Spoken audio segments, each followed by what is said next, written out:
Welcome, everyone. For those that are joining, it is the top of the hour, 11 o'clock here in Europe, but we are a global deep and JAWS family. We'll talk a lot about our data entry and exploration platform and also our joint analytical efforts today.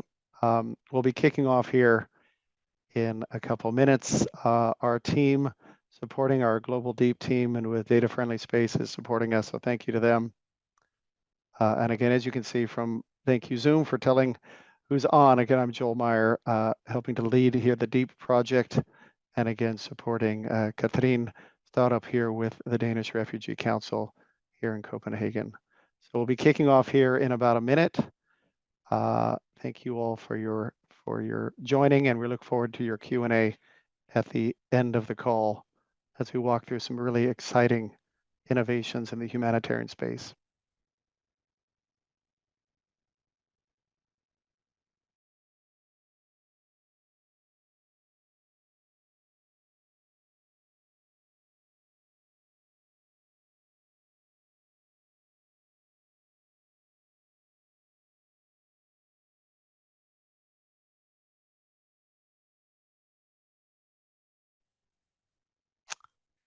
Welcome, everyone. Again, I see Professor Sharma. Thank you for dialing in from, we hope to see you in London, and of course, all your great work. I know we've got partners across the humanitarian ecosystem around the world, from high-level academics and users in the field, information managers, of which I'm now a graying GIS and information manager myself, and partners that are innovating with AI and machine learning. And we've got a broad network, as we say, having just relocated from Hawaii, our deep Ohana. So welcome many colleagues. I see some very familiar names coming in as we're building up our group here. And with no further ado, we're at 2 minutes after the top of the hour. To set the stage, we're going to take the next hour to give an overview of this exciting platform, again, the DEEP platform. And I really want to, before we jump into a really exciting, you're going to be some of the first folks in the world to see our video that the team put together. And when I arrived here in Copenhagen a few weeks ago, I was so excited to see this. Having spent many years as an information manager and as a surfer, I love the metaphors of DEEP and JAWS, and of course, of kind of navigating the high seas of disasters and humanitarian response and protecting those that are most vulnerable. So you'll see a bit of a video about that. Again, as a scene setter, you can see here, we're so excited again to have, my colleague and leadership, Ms. Katrine Startup, who leads protection efforts here, Danish Refugee Council, of course, also advising on data standards and privacy. And there's some other great sessions happening this next week in Geneva. You're all joining the virtual event today. A lot of other events happening, a great event in Arabic this morning. We have multiple stakeholders, multiple languages. Tomorrow, our esteemed colleague, again, Cecilia, who has been leading many of these efforts and the exciting joint analytical innovations with partners.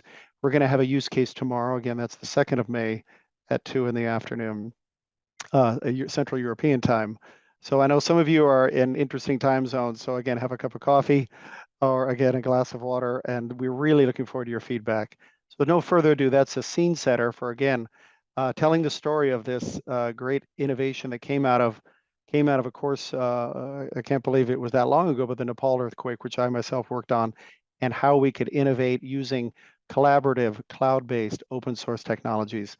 But as a bit of a teaser, our team's going to tee up the video, which is next. So next slide.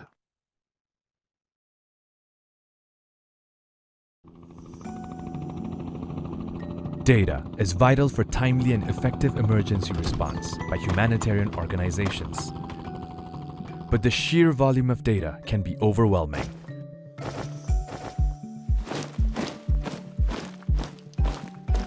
That's where DEEP comes in. A cutting-edge, open-source data analysis platform designed by analysts for analysts. With DEEP, it's easy and quick to add, organize, and analyze data.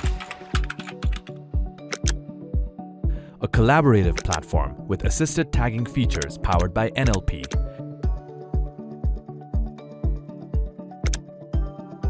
An analysis workflow makes DEEP the perfect tool for effective aid responses. With DEEP, You can access flexible data sources, an assessment registry, customized exports, and APIs. Join us in making a difference with Deep.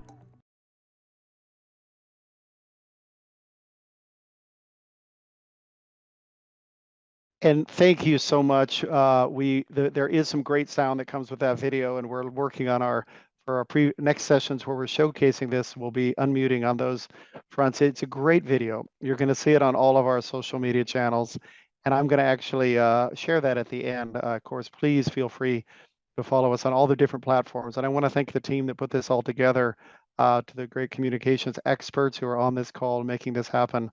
But with no further ado, I really want to dive in. And I do see we're almost 20 people dialing in on a very busy May Day. I know a lot of people are either traveling to Geneva or traveling to important missions, advancing these clusters, whether protection or emergency telecoms. A little background, I worked in the health cluster at WHO for many years. And I did want to emphasize today, we talked about today as a storytelling exercise. We've got a great expert from here at the Danish Refugee Council talking about where the tire hits the pavement and use of this data entry and exploration platform, and now the follow-on, the joint analysis workspace. It really, of course, remember, you're not prying on servers or desktops. It's cloud-based. I myself, took the Kaya course, which is capacity building. We've got an entire team dedicated. You can always drop us a note as well. So scaling this platform, the idea of also tackling what is that holy grail of data flows. Having an API or data that's already normalized is one thing, but again, working with unstructured data has always been the bane of our existence for many of these responses. And of course, like I said, I've been fortunate to work with so many of our deep partners in many of these responses, from Nepal, Haiti, Haiti 2010, the most recent Haiti earthquake, the ongoing tragedies around the world, where we're focused on getting the right data to the right people at the right time to make the right decision. I do want to pull the lens back. We, again, at the Danish Refugee Council, are proud to be a co-chair of the UN's Information Management Working Group for GIS. I myself am now an old graying GIS person, and we'll talk more about some of these amazing components of the Deep platform, where you can not only analyze, and of course, obviously, privacy protecting as well for more sensitive analytics, empowering users, building community, analyzing data, and of course, customizing analytical frameworks. But with that, we'll go to the next slide. And thank you, team, for the support. Here you see, and of course, this is an example of it. And it really, the metaphor, as you saw in the video, which is so great, is, again, that kraken, or of course, that octopus that can reach out and touch on all of these different data sources. And of course, to be able to tag, and of course, tag according to different, whether it's a protection focus or other clusters, you can see that this is a nimble platform, of course, cloud-based and open source. We, of course, are always fans of open data and open source. This platform could be leveraged by colleagues around the world and scaled. And of course, as we did this week, we have stakeholders in all manner of different languages. We want to be, again, addressing that, especially with NLP and AI. Over to the next slide. And really, we want to grow this number. And in fact, I expect when we have this conversation in 10 days, we have so much enthusiasm and engagement going into this Humanitarian Networks and Partnerships Week. And thank you to so many of our partners. You'll see more of those. They'll be speaking about the power of deep, both in person and again, over the next week or so. We're going to grow these numbers more. And of course, through all the countries and all the users, again, collaborating, really flexible data input, the idea of unstructured data from many sources. Many of us who've worked in humanitarian contexts, you have a very changeable data landscape. And of course, the idea that you can annotate data, or that the NLP, the natural language processing, the AI, can really help kind of be a force multiplier. We all know how busy we get during busy times, even on a given Wednesday or Thursday with all the different emails. We know during disasters and multiple disasters, this is the platform you can use, and we're excited to scale with you. Over the next slide. Well, this is our Ohana, and which is so exciting that it is really something that is a great group of technical partners, and also, again, all of us are part of the governance board. The secretariat, is of course led by the Danish Refugee Council here in Copenhagen and globally. To our technical partners, of course, Data Friendly Space, and all of course, the world's largest humanitarian organization, the IFRC, and all of the colleagues that you see there. And we're growing this not only from the governance side, but within that is the technical advisory group, or the TAG. So we really look forward to welcoming your feedback. If you've got an expert that's working on AI or ML, we want to grow that. If you're on capacity building, we want to do the train the trainer. Over to the next slide. Again, here's some of the analysis flow and features, some of the, in terms of really, you need to monitor the situation. You want to get the joint analysis, and we'll have different sessions looking at these joint analytical workspaces to bring in these workflows from resilience to, again, different clusters and, of course, different calls to make sure that we have the data to inform decision-making both before, during, and after, and for disasters and other humanitarian responses. Analytical frameworks, we all analyze data in a different way. And a structured data repository, and also ways to actually visualize that. I'm so excited about the mapping and the reporting. Over to the next slide. Really, as we look here, this idea of capacity, collaboration, transparency, and information sharing. Transparency to begin with is really key. So I think this is fascinating and really exciting that we can put these all together. Over to the next slide. And thank you to those that are supporting us. Also note, this idea of secondary data review and, making sure that you may not be on the ground with the data that in person, but you can analyze large quantities of data and, of course, put that into your assessment registry. You can, of course, have, you are running the project yourself, and, of course, protection monitoring. We're going to talk more about that. Risk analysis as well. Over to the next slide. This is really exciting here, this idea of the uses of DEEP and its data. And this is really where, again, tangible examples of what's happening right now in places where people are in harm's way and where humanitarians are working to make sense of the data. Again, our hearts go out to those affected in Ukraine, of course, in the occupied territories, Turkey and the Syria earthquake. This is personal for me. I grew up in earthquake country on a large earthquake fault. We know that recovery is going to take many years. Sudan, the ongoing tragedy there, and all of the humanitarians working tirelessly to try to save lives. And across the Sahel, as displacement and environmental challenges affect those who need protection and other services, and cluster integration of data. Over to the next slide. Really, this is what's really nice to see this all come together. I mean, this is, I always say for those that might be dialing in, now we're at 22 that have dialed in. I see a lot of great friends that are on. And also, as we have academics on that are training the next wave of information managers. I think that's absolutely fantastic that, we want to build that pipeline. We may have pipelines of data, but we have pipelines of talented experts, from staff and interns to those that are seasoned that want to learn a new skill. I myself, before I started this position, took the Kaya class and, of course, got my certificate to say I'm learning more. And, of course, the Kaya class is getting much better. The idea of collecting data, structuring the data in different ways. We all have unique ways of doing that, visualizing, exporting, and doing analytics. Over to the next slide. And this is just a little bit, a bit of, to be dorky, the idea, but AI is affecting everything. AI and machine learning is probably in my coffee this morning. I have a bit of a background. I used to work in a company that did AI for earthquakes, real-time data. And that idea that we can also, again, it's always privacy preserving, humanitarian AI. We have some amazing models that are trained on humanitarian data. We'll talk more about that. Entry classification. We need the idea of also geolocation, the n-grams to diagram, and of course your entity summary. Imagine if the AI, in a post chat GPT world, we are glad to focus on the humanitarian needs and humanitarian content. Over to the next slide. And again, so this is the idea of topic modeling, automatic geotagging, which is fantastic. That could not be done before. Of course, this is open source, which is great. We'd like to see your more technical colleagues dive in and take a look at our GitHub and other open source resources. Over to the next slide. And there it is. So again, the humanitarian, the Humbert language is the first language model that is adapted to humanitarian topics. It's been trained on that. And of course, this HumSet, this data, it's a multilingual data set. It's been curated by our own community of humanitarian analysts. And again, covering, with 17,000 plus annotated documents. We want to grow that. We can only get smarter together. And of course, in various languages and scaling the number of documents. So again, it really is an Ohana, a team that we're building, and we'd love for you to be a part of it. Over to the next slide. And thank you. And again, here's the resources. So again, for those that you'll see in the chat, and please put any questions you have in the chat. We'd love to.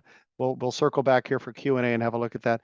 But there you've got the deep help desk, and of course you can always look at these training videos, which are fantastic. And of course we can always share the slides after. They'll be put into the HMPW site for the virtual OSOC as takeaways. The video is fantastic, and of course we can always set up a bilateral training with you and your team. We want to scale with, we're getting emails every day from unique organizations that want to use this more. So, and give us feedback. It's always a two-way street. And over to the next slide.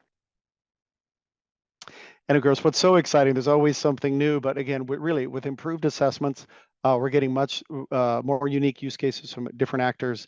This idea of automatic entry, extraction, support and training, you've seen that, and these ideas of analysis modules and automatic summarization, which are fantastic. This reporting module too, which is really exciting. It is, imagine if you could literally create your own report. Rather than doing all the formatting, it could be done in the cloud. It can actually enable users around the world who are very busy to have the AI support, help with the mapping and some of the diagrams. That never happened before. And for those that are just joining part of our deep Ohana, our family around the world, it's a very exciting time to be a deep user. So with no further ado, we'll go to the next slide. And as we lead up here, we are very excited to set the stage. Of course, I am here in Copenhagen and supporting all of our colleagues here, advancing the protection cluster. I was many years ago in Afghanistan, and my colleagues there were working tirelessly to get the right data, to make the right decisions, to protect those around the world that may be vulnerable in a methodical way, especially. And of course, we're going to have some great sessions next week as well on data privacy. And that's, again, the protection cluster, bringing in we at the Data Industry Refugee Council and deep users with a lot of other partners. So again, I'm kind of setting the stage. I know you've all been nice enough to join, but with no further ado, I'm going to hand over the stage to my esteemed colleague, Katrine Starup, who is advising us on protection. Katrine, the floor is yours. Thank you. And next slide. I can unmute. Thank you. Thanks a lot, Joel and colleagues. And apologies for the moving around with my camera on. That was not my intention, but I think it speaks to our adaptability or flexibility, agility as humanitarians. I was kicked out of the room where I was sitting before. So now I'm back at the desk together with Joel. So thanks a lot. I wanted to share a couple of use cases and a little story about how we in DRC have used DEEP as a very excellent technical solution and platform for our work with data and analysis. And as you heard before earlier, DEEP can indeed be used from anything from media monitoring, assessment registry or assessment mapping to HNOs, feeding into HNOs, situation reports, protection monitoring, and so forth.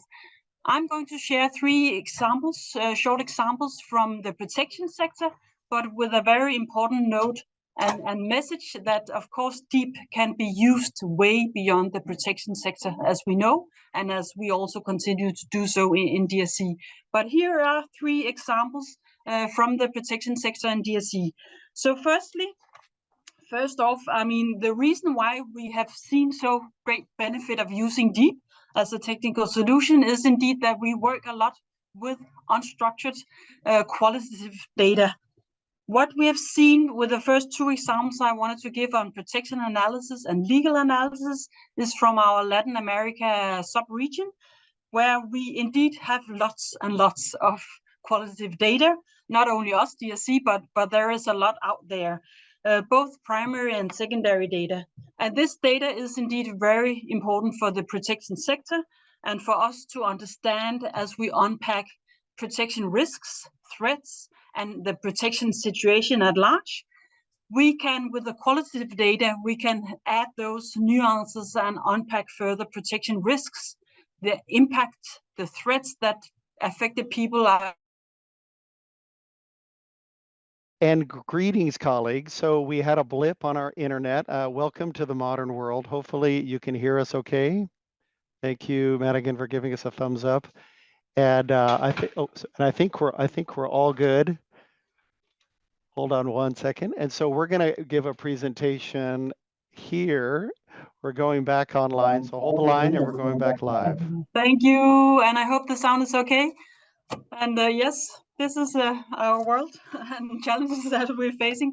But back to the 3 examples and what we faced in not only Latin America, but where these examples are for, is the use and the work with qualitative data, which is challenging and for which we have had great benefits using deep. So we wanted to unpack and make much more and better use of all the qualitative data we have access to in terms of unpacking the threats that affected people are exposed to, in unpacking their aspirations, their perceptions, the conditions, and the protection situation at large.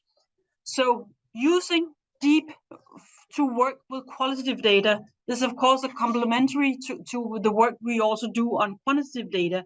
And in terms of how we use it, we had the two cases or examples I wanted to showcase. So one is where we use deep to support our use of secondary data sources in terms of our analysis for the protection monitoring that we've been doing. So making sense of and analyzing all the data we get through our protection monitoring, much of which is qualitative data and also a good portion of secondary data. This is where we could use deep to further organize and structure our data, the work with the data, and then, of course, our subsequent analysis. We used what we call the PAF, the Protection Analytical Framework, for that work with the data for protection monitoring and that analysis of that data. And this is, again, a very good example of what deep can do, because we could put the PAF as an analytical framework into deep and work with PAF to structure the data and use deep as the technical solution. So this is one example where we had great benefits in terms of, I really believe, getting a much more solid and nuanced analysis out of our work with both qualitative and quantitative data and both primary and secondary sources. The second example I wanted to showcase is the one where we also use deep for a legal analysis that had recently come out.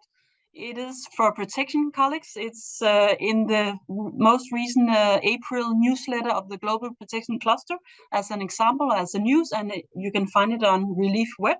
So we did a regional legal analysis, and we used, in this case, an analytical framework called the LAF, which is the Legal Aid Analysis Framework, which is built along the same sort of really similar structures as the PAF. So again, the benefit of having an analytical framework that we could use within deep. So this is really what has helped us. These 2 examples has helped us to have a much broader and much more nuanced and evidence-based analysis that and it's helped us also greatly with the tools that are available within deep to communicate this analysis, the resulting analysis, much more clear. The last example I wanted to show and showcase today is an ongoing interagency effort that we are doing these days and months. Truly interagency, where we are working in 5 protection clusters. The aim of this project is really to build capacity for protection, doing good, solid protection analysis. So building the capacity, but also, of course, having resulting protection analysis that can feed in and with analytical conclusions that can from a joint protection analysis. So the whole joint nature of coming together using deep is also a very important element for us. So making sure in this project that we use deep to do protection analysis, and from these joint protection analysis, we will have analytical conclusions that serve to inform protection strategies and protection outcomes, but also importantly, way beyond that in terms of informing and feeding into both humanitarian and development planning and response processes. So this is the project that is currently running in 3 clusters in West Africa, Mali, Burkina Faso, Niger, and 2 clusters in protection clusters in East Africa, and Ethiopia, and South Sudan. So in this project, we are working with the cluster protection clusters and their members to build the capacity and develop capacity for protection analysis and to generate analysis. So we are providing training on not only the protection analytical framework, the PAF, which is again the framework, the analytical framework we're using. We are also building, of course, capacity in terms of using DEEP for this analysis. So moving forward, and these very days and weeks, our colleagues are super busy doing ongoing mentoring coaching of online session of the protection cluster members, as well as in-person training and also joint analysis workshops. So again, in terms of DEEP and the use, we have used DEEP in this, and we are using DEEP in this project as a tool to support the protection cluster members to structure and organize the data and information. In DEEP, we have used the PAF, this protection analytical framework. So we have used these pillars that are within the PAF, looking at the context, looking at the threats, looking at the impact on affected people, and looking at what capacity is there. We have also organized our analysis around the global protection cluster's 15 protection risks and location and by affected people. So you can see not only using DEEP, but super important, of course, what you put into that use. So having these analytical frameworks and giving this example here where we've used the PAF, the protection analytical frameworks, and we've used sort of agreed upon categorization of protection risks, of course, greatly also helps us to organize and do this joint analysis together. So what is coming out of this project is analytical summaries that are informing and will continue to inform the protection cluster's prioritization of protection risks and which ones to prioritize moving forward. And these summaries have also already fed into what we call the protection analysis updates and other analysis and planning processes. So with this, I wanted to summarize in terms of, what the use of DEEP and giving these 3 examples has really greatly helped us. So it's used us with also way beyond these specific examples with a repository of information that we can continue to build upon. So once the data is in there and once we've created our projects within DEEP, they will be there and we can continue to work with it.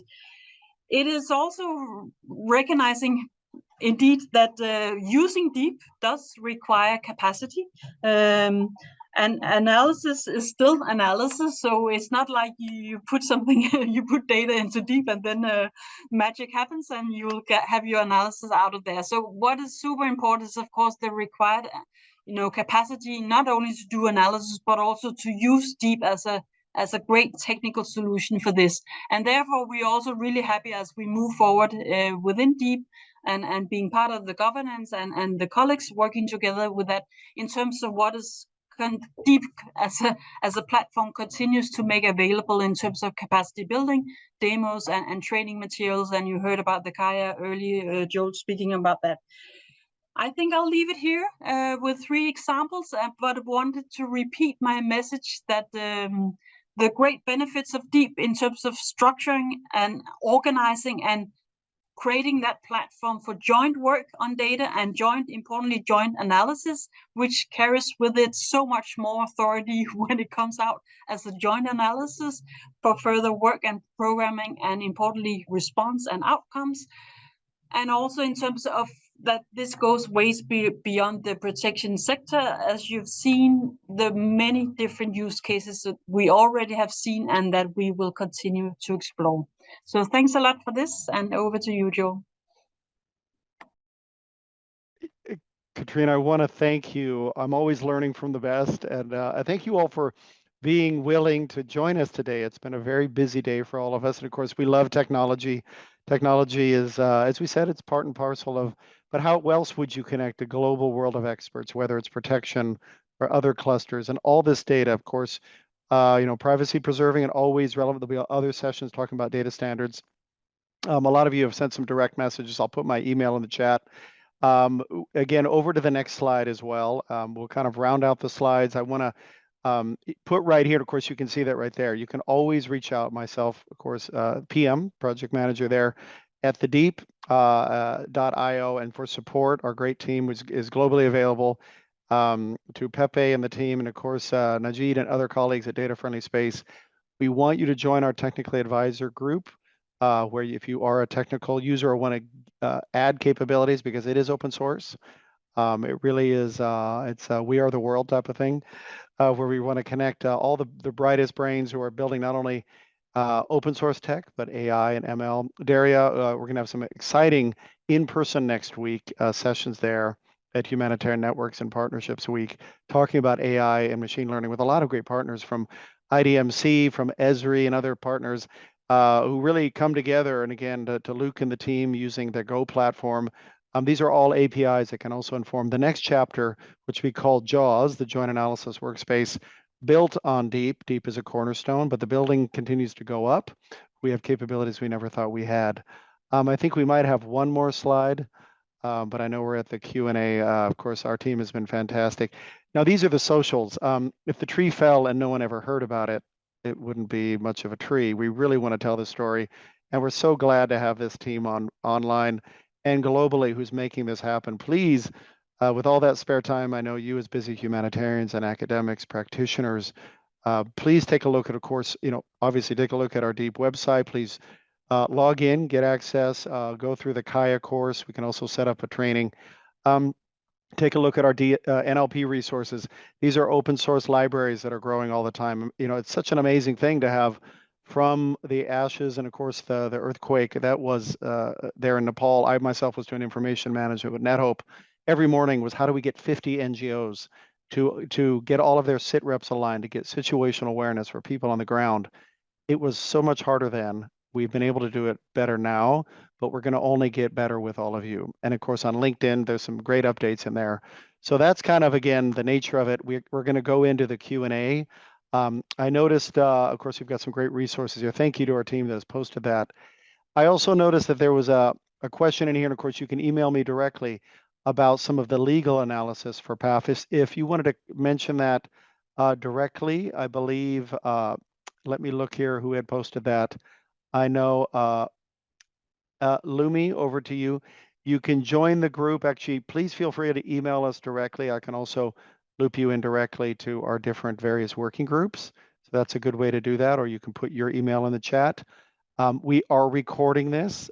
This is all part of our growing compendium of capacity building resources. So again, this, and along with, there was some great videos and exchanges earlier today and yesterday. Those will be on our YouTube channel, of course, on our social media. So Lumia, hopefully that addresses that. And again, to Kriti, I know you had asked a direct question here. If you wanted to phrase that, the mic is yours. You want to say the legal analysis of the analytical framework. Did you want to clarify a little more? The stage is yours, Kriti, if you want to come online. Yeah. Hi, everybody. This is Kriti. I work as a freelancer, data analysis and humanitarian crisis, and I have experience of using Deep for past 6.5 years. And I have seen the framework of PAF, and I'm very much familiar of the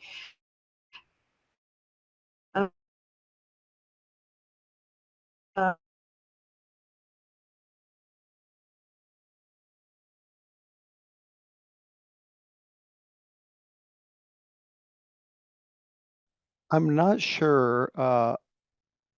Madigan, can you confirm? I think we might have lost sound there. Kriti, can you hear over? Checking again.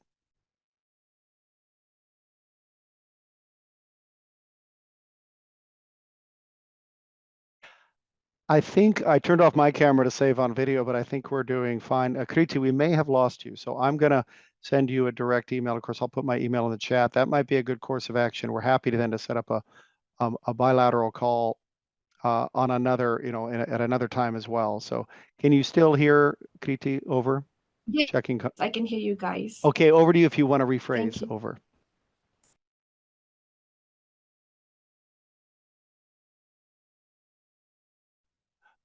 Kriti, if you wanted to rephrase your question, I think we lost you, but if you're back, you can rephrase. Yeah. Over.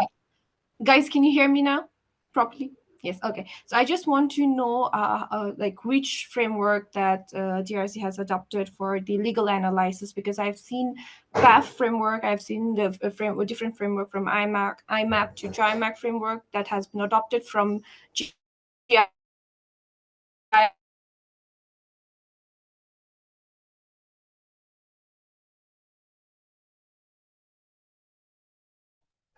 We may have lost you again, but I don't know if we got just enough info. I'll turn the Yeah, floor over to Katrine for yeah. any thoughts. Over. No, thank you, Kriti, and I hope I got it and and you'll be hearing again. So what we do is the LAF, which I said as it's built completely on taking the same pillars as the protection analytical framework. I have just shared a link on the PAF. I'll find the link for the LAF as well. So the LAF is also a very importantly an interagency effort that we have developed under the Global Protection Cluster. There is a task team on law and policy. And in this task team, we have a specific dedicated group working with legal aid and access to justice. And this is where we have developed the LAF, which we are still testing and making use of in the various agencies and including DRC here. That's the one they used in Latin America, and that's the one we have taken on board because it builds and it's recognizable for colleagues. They already know how to work with the PAF. So also now working with the LAF is a good one. I hope that answers your question. I'll bring the link into the chat.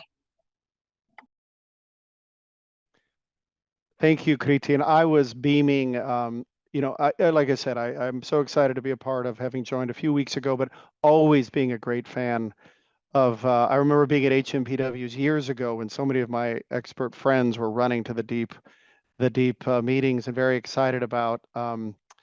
Very excited to be a part of this deep. Really, it's a movement, and I really want to be. You might have heard from my accent. I am an American. I'm from California, and along with knowing earthquakes, I'm of the age that I always say, really that I have a dream. And Martin Luther King, a great icon for all of us about human rights and protection, but really digital technology, privacy preserving, standards based, can be a part of achieving these goals in a very busy world, a much bigger world, which has got bigger challenges from climate to all of these tragedies that we're all working on to make it a better place. So I really want us to dream together on that. You're seeing this is digital storytelling. We're really excited to grow this platform. It's open source, so it's really power to the people. It's open data if you want it. It's also can be a private, and of course you can make a sandbox if you want to test and evaluate the software. We can set up those sessions. So in fact, I think we've got some sessions set up tomorrow with colleagues in New York and globally. I myself, of course, you might hear me say I love the branding from deep to Jaws. I love the octopus. I'm an old surfer. And of course, it's personal. I work in disasters. I've worked on a lot of the fires, floods, earthquakes in the Pacific. Lahaina, you might have seen that fire, which we all worked on. Of course, we needed the right data at the right time to save lives. So we do this for a real reason. And that's where I'm always learning, again, from Katrine and the team at Data Friendly Space. And of course, all of our partners. You saw that slide. We have so many experts that are advising us. So that's kind of an overview of some of our partners. But any other questions? And you see some great resources in there. Kriti, thank you for that intervention. The idea that you've been using the Deep platform for years, I think made us all kind of very proud as this platform gets so many use cases where we're seeing more every day. But with that, the floor is open. Anyone want to raise your hand, or you can also send, I'm a big emoji fan, as all my friends know. You can send over an applause, whatever it may be. We'll take any other questions. But again, just to emphasize as we await people to raise their hand, thank you to the many people who joined. This is a great turnout. And really, like everything, tell your friends about this. And of course, both globally, virtually, use LinkedIn and other social media if you're part of that. To kind of, we're going to have a lot of updates over the next few weeks and few years. Again, to our funding partners, again, to BHA, USAID, other partners who've helped sustain and as we grow this. We really appreciate that from our data partners, our experts. Really, the capacity building groups are going to be great. Technical advisory group, the AI and machine learning, really the sky's the limit. So with that, I think I am not seeing too many more questions in here. And of course, I'm going to be doing some in-flight reading here to have these legal documents here. That really is the letter of the law there. And of course, to Dr. Sharma, we were just saying how exciting we were on calls last week from great institutions, like UCL and other global institutions of higher learning that are building capacity, truly holding our feet to the fire to say, hey, is this appropriate technology? How's the data used? How is this humanitarian AI as a force multiplier? So we really want to move the needle academically and as thought leadership. So thank you, Dr. Sharma, for your interventions. But with that, over to any closing comments, again, from again, a dear friend and really a thought leader. We're so lucky to have her on the call. Katrine, over to you for any final thoughts, and we'll close out. Not so much to add at this point, but colleagues, do stay in touch and reach out to us and to Deep and DFS and the colleagues here in the call for further exchanges on the use and the benefits and what we can, the whole potential as we move forward with Deep. So thanks a lot for joining today. Well, thank you, and tak, and merci beaucoup, gracias, and mahalo, as we say in Hawaiian, to all of our friends in Polynesia, Asia Pacific, and globally. We've had great interventions here, also colleagues from Nigeria and around the world. We really appreciate. Please be a part of this momentum, this community, this ohana. And thank you to our colleagues who have helped run this amazing event. And of course, the recording will be forthcoming. We will let you all segue to grab your next cup of coffee, get ready for your next meeting. And with that, we will close out. Thank you all.